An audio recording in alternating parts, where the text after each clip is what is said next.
오늘은 마가복음 10장 32절에서 34절까지 말씀 묵상합니다. 10장 32절 34절 말씀했습니다. 예루살렘으로 올라가는 길에 예수께서 그들 앞에 서서 가시는데 그들이 놀라고 따르는 자들은 두려워하더라. 이에 다시 12 제자를 들이시고 자기가 당할 일을 말씀하여 이르시되 보라, 우리가 예루살렘에 올라가노니 인자가 때에 제사장들과 서기관들에게 넘겨지매 그들이 죽이기로 결의하고 이방인들에게 넘겨주겠고 그들은 능욕하며 침뱉으며 채찍질하고 죽일 것이나 그는 3일 만에 살아나리라 하시니라. 아멘. 예수님과 복음을 위한 십자가. 베드로가 이러한 질문을 하게 된 이유가 있습니다. 부자 청년이 영생을 얻기 위해서 예수님 찾아왔다가 재물을 나누어 주지 못해 실패하고 돌아간 후에 부자가 천국에 들어가는 일이 불가능하지만 하나님께서 하실 수 있다라는 말씀하셨고요. 베드로는 자신들은 모든 것을 버리고 주님을 따랐으니 어떠한 보상이 다가오겠습니까? 이에 대한 예수님의 답변은 나와 복음을 위해서 이게 전제되는 거예요. 모든 것을 내려놓을 때 가족과 내려놓은 포기한 가족들 혹은 전토에 이 세상에서 100배를 받게 될 것이다. 그리고 내세 다가올 내세는 영생을 반드시 얻게 될 것이다 라는 약속을 주셨습니다. 근데 현세의 가정과 가족들, 지껏 재물의 100배 보상을 약속하셨는데요. 이는 단순히 물질적인 양적 증가가 아니라 세상에 살아가는 동안 필요한 모든 것을 주께서 공급해 주실 것이다 라는 약속이죠. 현세 100배의 물질적 보상을 받는 부자가 된다면 선행절에서 말씀하신 바와 같이 부자가 천국에 들어갈 수 없다는 말씀과 상충될 수밖에 없어요. 그렇기 때문에 예수께서 하신 그 말씀은, 약속의 말씀은 그냥 세상에서 부자가 된다, 그런 의미의 말씀은 아닌 것이죠. 그리고 반드시 내세에는 영생을 얻게 된다. 즉 예수님께서 나와 복음을 위해서 모든 것을 버리게 되면 그런 진정한 그리스도인들, 제자들에게는 모든 시대의 제자들, 그리스도인들이겠죠. 이 세상에 살아가는 동안에 필요한 것을 주님께서 더하여 주시고 이것은 하나님의 나라와 그의 의를 먼저 구할 때 더하여 주실 것을 약속하신 주님의 말씀과 같습니다. 그리고 내세에 영생을 얻게 될 것이다 라는 약속의 말씀인 것이죠. 이어서 32절에 예루살렘으로 올라가시는 길, 이제 십자가 지러 가시는 거예요. 예수께서 그들 앞에 서서 가시는데 그들이 놀라고 따르는 자들은 두려워했다. 그러니까 자신에게 주어진 마지막 사명을 위해서, 십자가의 죽으심을 위해서 가시는 길이었고, 그렇기 때문에 예수님의 발걸음이 무거웠을 것이지만 사람들보다 앞에 서서 묵묵히 그 길을 가십니다. 당시 많은 유대인들이 유월절을 지키기 위해서 예루살렘으로 올라가고 있었고 예수님을 알아보았을 것이고요. 당시 사람들이 예수님을 대하는 태도가 놀라고 그랬어요. 놀라다. 헬라어의 담베오. 놀라고 두려워하다는 뜻인데 이 말은 예수님께서 말씀을 가르치시고 기적을 행하실 때 당시의 백성들의 반응이었어요. 마가복음 1장 27절에 다 놀라, 서로 이 놀라가 담베오입니다. 어찌 미냐 권위 있는 새 교훈이로다. 더러운 귀신들에게 명한즉 순종하는도다. 귀신을 쫓아내실 때 사람들의 반응이었죠. 놀라고 두려워했다. 회당에서 귀신 들린 자를 쫓아내셨을 때였습니다. 그 말씀 한마디에 귀신들이 소리치고 떠나는 모습에 대한 반응이죠. 예수님의 권능을 보고 놀라고 두려워했던 것이죠. 마가복음 10장 22절 이하에도 그 사람은 재물이 많은 거로 이 말씀으로 인해 슬픈 기색을 띠고 근심하며 갔다 그랬고요. 그때 하나님의 나라, 재물이 있는 자가 하나님의 나라에 들어가기가 어렵다라는 말씀을 듣고 그 말씀에 제자들이 크게 놀랐다. 이때 놀라다, 이것도 역시 담베오. 그러니까 예수께서 재물이 있는 자, 부자가 천국에 들어가기가 낙타가 바늘에 들어가는 것보다 어렵다는 말씀 들었을 때 제자들의 반응이었죠? 놀라고 두려워했다. 그러니까 예수께서 누구신가? 진정 예수님이 그리스도이신가에 대한 궁금증, 또 예수께서 행하신 일들에 대한 소문을 들은 많은 사람들이 놀라고 두려워하면서 주님을 바라보고 있었죠. 경외심을 가지고 예수님을 지켜보았을 것입니다. 그러니까 제자들 역시도 변방인 갈릴리 가버나움에서 주로 사역하셨던 예수께서 예루살렘에 들어가시면 이제 전국적으로 유명세를 얻게 될 것이고 나라의 왕으로 추대될지도 모른다. 이런 부푼 기대와 꿈을 가지고 주님을 따르고 있었습니다. 이에 다시 12 제자를 데리시고 자기가 당할 일을 말씀하여 이르시되, 그러니까 한껏 기대에 부풀어 있는 제자들에게 예수께서는 곧 예루살렘에 들어가 자신이 당하게 되실 이 일에 대해서, 즉 고난받아 죽으실 일에 대해서 제자들만 따로 불러서 다시 한번 강조하여 말씀하시는 거예요. 예수님과 복음을 위해서 모든 것을 버리는 일이란 무엇이냐. 이에 대한 이해가 없어요. 제자들은 자세히 질문하지도 않고 그 의미를 구체적으로 깨우쳐 주시기 위해서 예루살렘에 올라가시는 목적, 고난받으시고 죽으시지만 다시 살아날 것이다.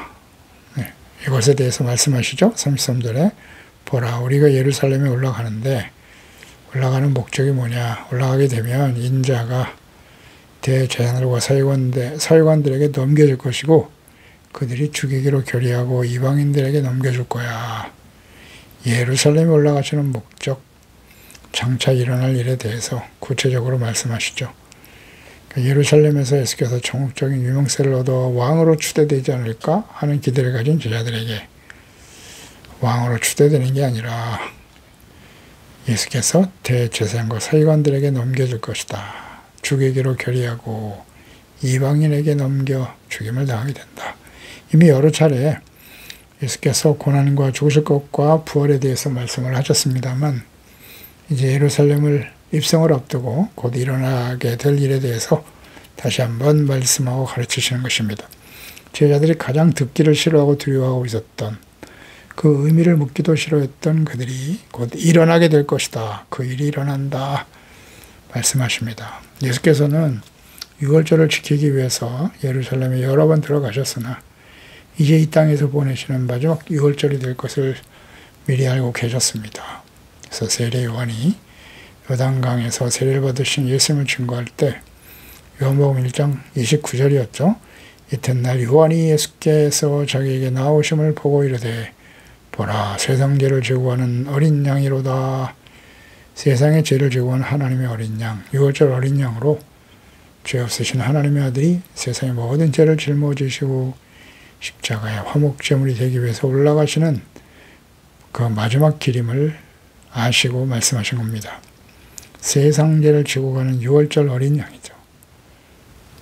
이 목적과 사명을 가지고 오신 예수님, 피 흘려 죽으신 예수 그리스도. 그러니까 예수님이 유월절에 죽으셨어요. 그러니까 이것은 우연이 아니죠. 하나님이 계획하신 때입니다. 왜 하필 6월절에 죽으셨을까요? 6월절에 죽으셨고 부활 승천하셨고 그때로부터 40일이 지난 6월절 이후에 40일이면 맥추절이죠. 초실절, 오순절이잖아요. 오실째 되는 날이죠. 오순절.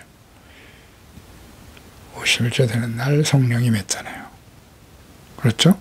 그러니까 이 절기 때 주님께서 약속하신 말씀들이 이루어졌단 말이죠. 절기 때 오셨어요. 그럼 예수님께서 다시 오실 때, 뭐 그때는 아버지밖에 모르시죠. 하나님 아버지만 알고 계세요. 그때 오시건 아무도 모르지만, 그런 절기와 연결되어 우리가 묵상할 때 혹시 나팔절에 오시는 것은 아닐까? 초막절기가 되실 것이다. 뭐 그런 해석이 가능해요. 예수님의 재림의 목적이 뭐죠? 추수하시기 위해서 오시는 거예요. 예수님의 초림은 복음의 씨앗을 심는 거죠. 그리고 예수님의 재림은 추수하기 위해서, 알곡을 거두시기 위해서 오시는 겁니다. 마태복음 24장 31절에 그가 큰 나팔 소리와 함께 천사들을 보내리니 그들이 그의 택하신 자들을 하는 이 끝에도 저 끝에까지 사방에서 모을 것이라 하셨고요. 계시록 14장 15절에 또 다른 전사가 성전으로부터 나와 구름 위에 앉은 이를 향하여 큰 음성으로 외쳐 이르되 당신의 낫을 휘둘러 거두소서 땅의 곡식이다. 이거 거둘 때가 이렇음이니이다 라는 말씀도 있죠. 나팔 소리와 천사들을 보내 사방에서 모으신다. 낫을 휘둘러 추수하시는 예수 그리스도. 그 나팔을 부신다. 추수를 하는 그때가 바로 장막절, 마지막 절기잖아요. 마지막 절기인 장막절, 수장절이죠. 곡식을 거두어서 창고에 드리고 하나님께 드리는 절기가 바로 초막절이에요. 그러니까 이스라엘의 3대 절기는 6월절, 그 다음 오순절, 마지막 절기의 초막절이거든요. 그러니까 6월절에 예수님이 초림하셨고 오순절에 성령이 임하셨죠. 다시 오실 예수 그리스도는 초막절이나 나팔절 그때가 되지 않을까? 뭐 무리한 해석은 아니에요. 하나님은 결코 우연히 그냥 아무 때나 하시는 분은 아니거든요. 그래서 우리가 이 부분을 좀 묵상할 필요는 있다. 나팔절 혹은 초막절 때 예수님의 재림이 가능하지 않을까? 그때 오시지 않을까라는 생각인데요. 해석인데 민수기 29장 1절에 보면 일곱째 달에 이르러는 그 달 초하루에 성회로 모이고 아무 노동도 하지 말라. 이는 너희가 나팔을 불 날이니라. 이 나팔절이 7월 1일이에요. 첫째 날에 나팔을 불어서 마지막 절기죠. 그때가 7월 달에. 그래서 나팔을 불어 준비하게 하는 그런 절기가 시작되거든요. 7월 10일 나팔절 7월 첫째 날 나팔을 불고 그 다음 그해 7월 10일이 대속죄일이에요. 금식하고 1년에 한 번 금식하는 날이죠. 그리고 대제사장이 하나님의 성소에 들어가서 딱 한 번 들어가는 거예요. 대제사장이 대속죄일에 들어가서 죄를 용서받는. 7월 10일이고 그 다음 7월 15일이 이제 마지막 절기인 초막절의 시작입니다. 7월 15일부터 일주일 동안 곡식을 거두어 창고에 들여 감사하며 드리는 절기. 이때가 양력으로는 9월 말에서 10월경이에요. 9월 말에서 10월경. 그러니까 전국복음이 모든 민족에게 증언되고 온 세상에 전파되는 어느 가을날, 나팔절 혹은 초막절기에 주께서 다시 오시지 않을까? 그렇게 묵상해 볼 수 있어요. 그러니까 절기를 하나님께서 정하신 영원한 뜻이 들어있거든요. 그 절기에는. 예수님의 초림, 그리고 성령의 강림, 재림을 통해서 이루실 구원의 역사의 그림자라 볼 수 있겠죠. 골로새 2장 16절 이하에 말씀하셨어요. 그러므로 목공하시는 것과 절기나 초하루나 안식일을 이유로 누구든지 너희를 비판하지 못하게 하라. 이것들은 장래일의 그림자이나 몸은 그리스도의 것이니라 라고 말씀하셨죠. 절기에 대해서 말씀하시잖아요. 절기, 초하루, 안식일. 이건 그림자고 실체는 예수 그리스도이시라고 말씀하십니다. 근데 이 주님의 말씀이 온전히 성취되는 것을 우리가 알게 되죠. 그때쯤 될 것이다. 그날과 귀신은 알 수 없지만 예수님의 마지막 재림은 나팔절과 초막절, 장막절과 관련이 있을 것이다 라는 거죠. 하여튼 분명한 것은 이제 예수님께서 예루살렘에 올라가시는 목적은 곧 그 한 주간에 예수님이 6월절 안식일 전에 십자가에 못 박히시고요. 안식 후 첫날에 부활하셨죠. 근데 이렇게 되어질 일을 미리 말씀하고 계시는 겁니다. 말씀하신 대로 되죠. 마태복음 26장 55절 이하에 그때 예수께서 무리에게 말씀하시되 너희가 강도를 잡는 것 같이 칼과 뭉치를 가지고 나를 잡으러 나왔느냐. 내가 날마다 성전에 앉아 가르쳤을 때 너희가 나를 잡지 아니하였도다. 그러나 이렇게 된 것은 다 선지자들의 글을 이루려 함이니라 하시더라. 이에 제자들이 다 예수를 버리고 도망쳤죠. 예수를 잡은 자들이 그를 끌고 대제사장 가야바에게로 가니 거기 서기관과 장로들이 모여 있더라. 말씀대로 됐죠? 대제사장 서기관과 장로들에게 넘겨주고 이 또한 그들이 또 이방인들에게 넘겨 죽임을 당하게 될 거라 하셨죠. 이방인은 로마 총독 빌라도에게 넘겨주죠. 마태복음 27장 1절로 2절에 새벽에 모든 대제사장과 백성의 장로들이 예수를 죽이려고 함께 논의하고 결박하여 끌고 와서 총독 빌라도에게 넘겨주니라. 말씀대로 다 이루어졌습니다. 미리 말씀하시는 거예요, 제자들에게. 34절에 보니 그들은 능욕할 것이고 침뱉을 것이고 채찍질하고 죽일 것이나 그는 3일 만에 다시 살아나리라. 아멘. 그러니까 하나님의 아들 그리스도를 능욕하고 침뱉으며 채찍질하며 죽게 될 것이다. 유대인들이 말이죠. 이방인들에게 내어주고 이방인들에 의해서 능욕을 당하시는 예수 그리스도. 마태복음 26장 67절이야죠. 이에 예수의 얼굴에 침뱉고 주먹으로 때리고 어떤 사람은 손바닥으로 때렸다. 그러면서 그들이 말하기를 그리스도야 우리에게 선지자 노릇 좀 해보시지. 너를 때린 자가 누구게? 누가 너를 때렸는지 알아맞혀봐. 예, 참 이렇게 예수님은 능욕을 당하셨어요. 말씀대로죠. 예수님은 그 길을 가고 계시는 겁니다. 마태복음 27장 26절에 이에 바라바는 그에게 놓아주고 예수님은 채찍질하고 십자가에 못 박히게 넘겨주었다. 채찍질하며 죽게 될 것이다. 그대로 이루어지죠. 예수님은 다 알고 계셨어요. 죄 없으신 하나님의 아들이 왜 십자가에 이방인들의 손에 능욕을 당하고 그렇게 처참하게 죽으셔야 하는가.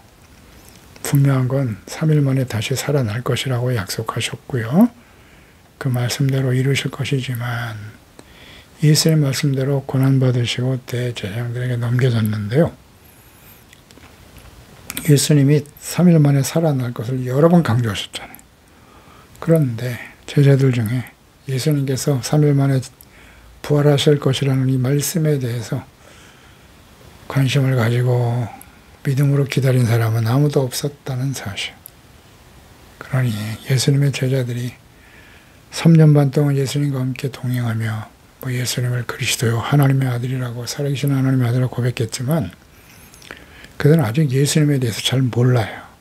오직 자신의 욕망을 이루기 위해서 자신의 이익을 위해서 세속적인 욕망을 성취하기 위해 누가 더 높은 자리에 올라갈 것이냐 예수님께서 이 나라의 왕이 될 것을 생각하면서 살고 있었다. 주님을 따르고 있었다는 거죠. 그리고 예수님이 죽으심과 부활에 대해서 전혀 생각하지 않았다. 예수님은 분명히 말씀하셨는데요. 오늘날 이와 비슷한 생각을 가지고 주님을 따르는 사람들이 너무 많아요. 교회 안에. 잘 생각해 보세요. 예수님이 오신 목적은 십자가의 죽으심, 그 죽으심을 통해서 우리의 죄를 용서해 주시고 구원해 주신 거 아니겠습니까? 그러면 예수 그리스도의 그 죽으심의 의미를 우리가 깊이 묵상한다면 그로 인해 그의 죽으심을 통해서 우리가 용서받고 구원받을 수 있었다면 우리가 그리스도와 함께 주님을 섬기며 따른다는 의미는 무엇인가? 십자가 지고 주님을 따라가야 돼요. 그게 진짜 예수님의 제자입니다. 복음을 위해서 예수님과 복음을 위해서 모든 것을 내려놓을 수 있어야 한다는 거예요. 불의와 타협하고 세상에서 허위허식하고 부와 권력을 차지하여 그게 그리스도를 따르는 삶의 목적은 아니라는 거죠. 분명히 해야 되지 않겠습니까? 그래서 예수님과 함께 복음을 위해서 하나님의 나라와 이를 먼저 구하는 일을 위해서 순종하며 착함과 의로움과 진실함으로 살아가는 일로 인해서 박해를 당하고 불이익을 당하고 상처를 당할지라도 묵묵히 주님의 뜻을 이루고 착한 행실과 착함, 의로움, 진실함, 빛의 열매를 맺어 하나님께 영광을 돌리며 살아가는 것이 진정한 그리스도인의 모습이 아니겠습니까? 그렇습니다. 예수님과 함께 십자가에 못 박혀 죽은 사람만이 예수님이 죽으셨기 때문에 3일 만에 부활의 영광에 참여하셨잖아요. 십자가의 죽음이 없이는 절대 부활의 영광에 참여할 수 없어요. 그러니까 날마다 사도 바울같이 위대한 하나님의 종도 날마다 죽노라고 선포하지 않습니까? 우리의 옛사람을 십자가에 못 박고 죄에 대해서 죽고 의에 대하여 다시 살아나 믿음의 선한 싸움을 싸우고 주님을 따라 마지막 순간까지 악하고 폐역한 세상 불의와 타협하여 소망이 없는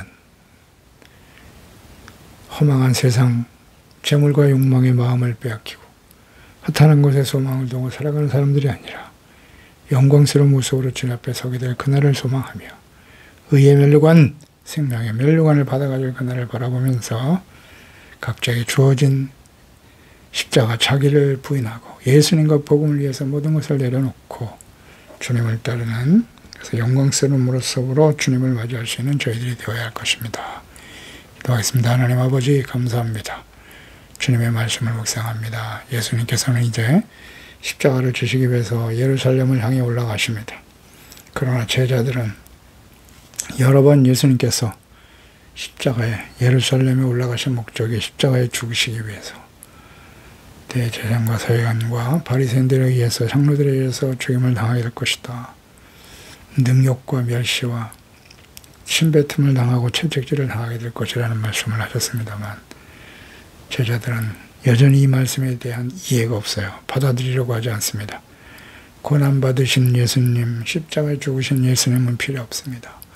이 나라의 왕이 되셔서 우리가 더 높은 자리에 올라가서 우리도 허요식하고 부귀영화를 누리며 살아가겠다는 세속적인 욕망을 가지고 주님을 따랐던 어리석은 제자들은 결국 하나님이 예수께서 말씀하신 대로 고난을 당하시고 십자가에 못 박히실 때 다 도망쳐버리고 말았고 3일 만에 부활하실 것이라는 것을 여러 번 강조하셨지만 그 부활에 대한 기대도 없고 믿음도 없었습니다.